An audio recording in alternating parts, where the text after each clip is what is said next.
네, 한 주간 ETF 시장의 동향 짚어드립니다. 윤 선생 ETF 교실 윤재홍 연구위원 함께합니다. 안녕하세요. 안녕하세요. 네, 안녕하세요.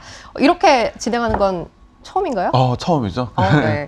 윤 선생 ETF 교실 주제만 딱딱 짚어서 저희 이제 과외하는 느낌으로 그렇죠. 제가 빠르게 기대를 해보죠. 전달해드리겠습니다. 일단 저희가 주간 ETF 시장의 동향을 먼저 점검을 해야 돼요. 미국 시장부터 좀 볼까요? 네. 자, 우선 이제 미국 시장 동향부터 좀 살펴볼게요. 네. 이제 전체 자금은 이제 14억 8천만 달러 정도 유출이 됐어요. 유출됐어요? 네, 굉장히 네. 좀 오랜만에 좀 유출 전환이 됐고요. 자, 이제 수익률 어떤 것들이 좀 많이 오르고 많이 내렸나 좀 살펴보도록 할 텐데, 일단 지난주에 이제 많이 올랐던 ETF도 좀 살펴보면 사실 주식형은 거의 찾아보기가 힘들었습니다. 그래요? 전체적으로 그 주식시장 동향이 좋지가 않다 보니까 주식형 찾아보기가 좀 힘들었고요. 가장 이제 상위에 올라와 있는 ETF 같은 경우는 투자 등급 채권을 편입하는데 이자율 옵션이라는 걸 활용해서 어려운 거네요. 장기금리가 올라가면 이제 네. 수익이 나는 그런 형태라고 보시면 될 것 같아요.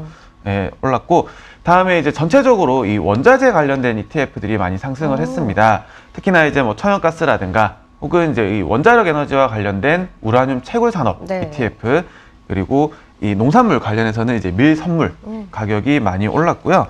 자, 그리고 이제 어떤 것들이 좀 많이 빠졌나 연이어 좀 살펴보면, 사실 그 전주에 그 중소형 어떤 이제 기술 성장주들이 많이 상승을 했었는데 이번 주에 오히려 이제 좀 많이 빠졌죠. 네. 그래서 보고서 이제 요약에서는 이제 금리의 재반격이라고 좀 잡았었는데, 이제 그 금리가 다시 급등을 하면서 이제 이 중소형 그리고 이제 기술주들이 굉장히 많이 하락을 했습니다.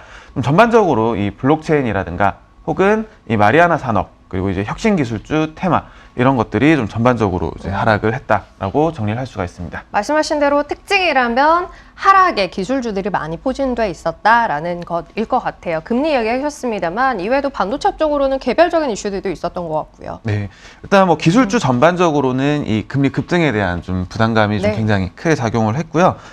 반도체 같은 경우는 이 TSMC를 비롯해서 이 주요 반도체 기업들이 좀 전망을 좀 하향을 했죠. 그러다 보니까 이제 전반적으로 이제 반도체에 관련된 종목들 좀 부정적인 영향을 받았고요. 좀 숫자로 좀 살펴보면 그 지난 한 주간 이 다우 30 지수를 추종하는 DIA라는 ETF가 한 0.2% 하락을 했는데, 나스닥 100 ETF인 QQQ가 한 3.5% 정도 많이 빠졌어요. 네, 그리고 이 중소형주들이 많이 모여 있는 러셀 2000 지수 추종 ETF인 IWM이 한 4.7% 정도 하락을 했습니다. 그래서 어떤 좀 전통적인 혹은 이제 주로 이제 우리가 얘기하는 뭐 가치주 이런 것들이 많이 포진해 있는 ETF들은 좀 상대적으로 좀 방어를 보였지만, 선전했고 기술주라든가 혹은 중소형주들은 좀 많이 빠졌다 정도로 요약이 가능하겠네요. 자, 그럼 한국 시장으로 바로 넘어가죠. 한국에서는 그래도 그나마 주식형들이 좀 보이는 것 같아요. 자금 동향부터 볼까요? 네. 우선 이제 코스피 200이 한 1.9% 정도 하락을 했고, 이제 코스닥 150 ETF가 0.3% 정도 하락을 했어요. 네. 어느 정도 이제 하락은 했지만 시장에는 좀 자금이 좀 전체적으로 유입이 됐습니다. 지난주에 전주에 1조 원이 조금 넘게 들어왔었고, 지난주에는 한 9,600억 정도 자금이 유입됐어요. 그래서 자금 유입은 좀 지속이 됐다. 그런데 좀 자금 유입이 많이 된 카테고리가 어떤 것도 있나 좀 살펴봤더니 이제 이 채권 인버스라든가 역시나 채권이 좀 더 떨어질 거다라고 베팅을 하고 있고요. 이 외에도 어떤 한국 대형주, 중소형주에도 여전히 좀 자금은 유입이 되고 있습니다. 자, 그러면 종목들 보죠. 어떤 종목들이 좀 올랐을까요?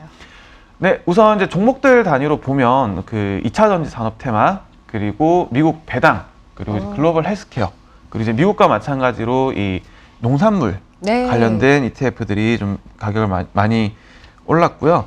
자, 그리고 이제 물론 이제 2차 전지 ETF 같은 경우는 이번 주에는 좀 하락을 많이 하고 있어요. 특히나 이제 공급망 이슈가 이제 좀 더 부각이 되고, 이 상해 봉쇄 관련해서 중국 봉쇄 관련해서도 역시나 좀 하락을 보이고 있고요. 자, 그러면 이제 이어서 좀 하락 종목도 바로 연이어서 한번 살펴보겠습니다. 자, 하락 종목들 좀 살펴보게 되면 역시나 기술주들이 많아요. 마찬가지네요. 네, 1위가 미국 필라델피아 반도체 산업 지수를 추종하는 ETF고요. 연이어서 이제 한국 메타버스라든가 뭐 미디어, 그다음에 인터넷 대표 기업 10종목을 모아놓은 ETF들. 그래서 전반적으로는 이 기술주 관련된 ETF들이 좀 많이 하락을 했다 정도로 볼 수가 있겠습니다. 자, 그럼 바로 이번 주 주간 이슈로 넘어갈 텐데요. 오늘 주제는 2차 전지 잡으셨어요. 네네. 앞서 이제 전주에는 2차 전지 많이 올랐다가 이번 주에는 또 좀 빠지고 있고 변동이 최근에 굉장히 큰데 다만 그럼에도 불구하고 앞으로 미래를 생각했을 때 사실 빼놓을 수 없는 테마가 이쪽이 아닌가 싶기는 해요. 네, 맞습니다. 이 친환경 하면 이 빼놓을 수 없는 것이 이 2차 전지죠. 네. 어쨌거나 이런 전기차라든가 혹은 뭐 에너지 저장 장치라든가 이런 곳에서 굉장히 이제 안 들어갈 수가 없는 예, 것이 바로 이 2차 전지고요. 네. 자, 그러다 보니까 이 글로벌 이 배터리 용도별 출하량 전망치 역시도 굉장히 좀 꾸준하게 상승을 하고 있죠. 예, 특히나 이제 이 전기차 비중이 좀 굉장히 압도적인 비중을 차지하고 있습니다. 네. 그리고 이제 이 전기차, 이 2차 전지에 관련된 내용들은 좀 다들 많이 접하셨을 테니까 네. 좀 ETF 아, 얘기로 좀 넘어가 보도록 그렇죠. 할게요. 그 주가 얘기를 일단은 먼저 가장 이슈일 것 같아요. 그쵸, 해봐야 할 예. 것 같은데 최근에 이번 주 들어서 좀 많이 빠지고 있다라는 이야기를 하셔서 어떤 이슈들이 반영되고 있다고 봐야 할까요? 네, 그 지난주에 이제 상승했던 이 2차 전지 테마 ETF들 이제 이번 주에는 좀 조정을 네. 좀 보이고 있고요. 역시나 이제 여타 다른 성장주들과 마찬가지로 이 금리 관련된 이슈들 그리고 이외에는 이제 이 러시아의 우크라이나 침략 이후에 이 원자재 가격들이 굉장히 많이 오르고 있잖아요. 굉장히 많이 튀었죠. 네, 그러다 보니까 이 핵심 원재료인 어떤 리튬이라든가 네. 니켈 그리고 코발트 가격들 역시도 굉장히 좀 급등세를 계속해서 보여주고 있습니다. 러시아의 이 우크라이나 침략 이슈도 굉장히 지금 생각보다 오래 좀 이어지고 맞아요. 있다 보니까 네. 이런 이제 가수요라든가 이런 것들 공통적으로 붙으면서 좀 굉장히 가격 많이 올라가고 있다라고 볼 수가 있고요. 특히나 이제 최근에 이 중국 주요 도시들 이제 봉쇄가 이루어지면서 이 생산 관련된 중국에서. 차질 네. 역시도 같이 나타나고 있다라고 볼 수가 있겠습니다. 자, 그러면 뭐 이런 부정적인 이슈들이 최근에 주가의 등락에 영향을 미치고 있다는 건 일단 염두에 두고 보셔야 그쵸? 할 것 네. 같고 구체적인 상품들을 좀 볼게요. 2차 전지 ETF들에는 어떤 것들이 있을까요? 네, 우선 이제 2차 전지 관련해서 이제 ETF들 유형들 좀 살펴보면 네. 이 2차 전지 산업 자체에 대해서 투자한 ETF들도 있고요. 혹은 이 전기차 관련된 ETF들에서도 좀 일부 네. 편입이 되어 있습니다. 이 전기차를 볼 때도 사실 이 2차 전지를 떼어놓고 볼 수가 볼수 없다 없죠. 보니까 네. 일정 부분 좀 편입이 되어 있어요. 자, 그래서 일단 먼저 미국에 상장되어 있는 어떤 ETF들이 있는지 좀 살펴보면요. 우선 이제 2차 전지에 관련해서 가장 큰 운용자산 규모가 가장 큰 ETF는 LIT라는 티커를 가진 네. 배터리 테크 ETF입니다. 요거 아마 가장 많이들 아실 것 같아요. 네, 맞아요. 국내에서도 좀 굉장히 많이 네. 알려져 있는 ETF 중에 하나고요. 운용자산 규모가 약 48억 달러 정도 돼요. 우리 돈으로 5조 한 7천억 정도. 네. 좀 꽤 크죠. 그리고 LIT 같은 경우는 이 핵심 원료 중에 하나인 리튬을 네. 연상시키는 그런 티커를 가지고 있고 이 외에도 배터리를 연상시키는 이제 BATT라는 티커를 가진 ETF 역시도 이 2차 전지와 관련된 ETF입니다. 그리고 이제 드라이브 같은 경우 이제 네. 운전하다 연상시키죠. 그렇죠. 여기는 이제 자율주행이라든가 이제 전기차 테마다 보니까 역시나 이제 2차 전지에 관련된 종목들을 좀 일정 부분 편입을 하고 있습니다. 티커를 보는 재미도 있어요. 네, 맞아요. 그죠? 그 미국 같은 경우는 이제 티커를 굉장히 좀 연상시키는 맞아요. 그런 것들을 많이 하고 네. 있고 뭐 이런 것들은 이제 아마 이제 앞으로 진행하면서 좀 계속 수시로 말씀을 드릴 수가 있을 것 같습니다. 일단은 대표 ETF 상품들을 소개를 해주셨는데 편입 종목을 중심으로 조금 더 들여다봤으면 좋겠어요. 네. 우선 이제 LIT를 중심으로 좀 네. 말씀을 드려볼게요. 일단 뭐 편입 상위 종목들 좀 살펴보게 되면 뭐 앨범알과 같은 이제 뭐 채굴이라든가 이런 네. 관련된 업체들, 다음에 테슬라처럼 이 2차 전지를 사용하는 기업들. 네. 그래서 이 LIT 같은 경우는 이 리튬의 채굴 그리고 정제 생산 그리고 이 2차 전지를 활용하는 기업들까지 좀 전반적으로 좀 편입을 하고 있습니다. 자, 하부 산업 비중으로 좀 보시게 되면 화학 비중이 한 31% 정도 그리고 이 리튬 채굴 업체들도 일정 부분 좀 편입이 되어 있고요. 네.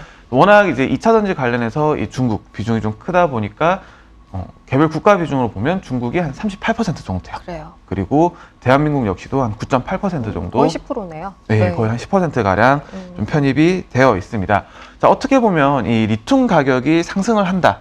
그러면 이 리튬을 채굴하는 업체들 입장에서는 굉장히 좋겠지만 네. 이 리튬을 사용해서 배터리를 만드는 그리고 이 배터리를 사용해서 이 차량을 만드는 기업들 입장에서는 사실 비용이죠. 좋지는 않아요. 그렇죠. 비용이 네. 증가한 이슈다 보니까.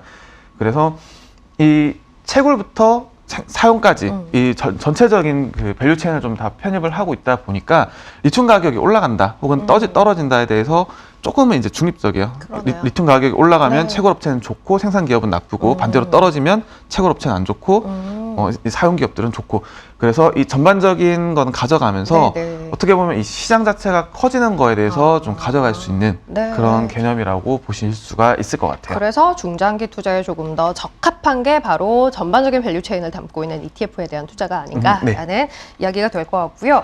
미국 상품들 봤으니까 한국에는 어떤 ETF들이 있을까요? 네. 뭐 한국 역시도 이 2차 전지 강국답게 굉장히 많은 형태의 이제 ETF들이 좀 상장이 되어 있습니다. 네네.